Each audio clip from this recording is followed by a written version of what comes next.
And by that point, you'd already had the publishing deal. You knew it was on its way.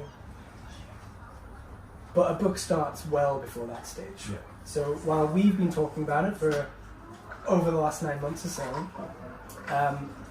it had been in your brain for the previous 4 years, right? Yeah. So what was the catalyst for starting the project?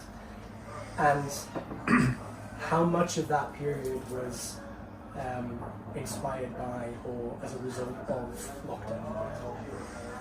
90% lockdown, I would say, and work, being at work, and little lulls in between client work, on the day even, you know. Maybe when I'm on the clock I shouldn't be doing this, but if there was like, if I dropped someone off for an appointment, say, and the type of job I was doing at that point, yeah. I might have an hour and a half. And I was just, anger, a lot of anger. I think the very germ was actually, might be, and I don't want to give him too much credit, it might be Joe Rogan, in an odd way. He was just spouting a load of nonsense, even back then, and I remember making some notes. Like, I use my phone notes a lot, like I know a lot of people do, and I would carry my laptop everywhere. I was working on a novel actually at the time, and I just started, so I was like about 80,000 words into the novel, and I was like, no, I need to get something out about this. Yeah. And the seed of it was, there's Joe Rogan talking about, he was just waxing on his ideas of what capitalism is or isn't in a very ham-fisted way.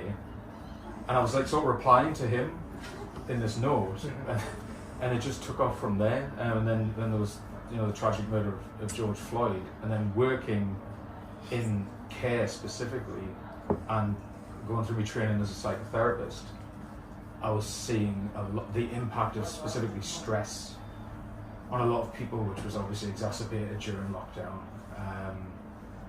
And suddenly I'm just ferociously typing, not with any end goal in mind. It was quite organic, and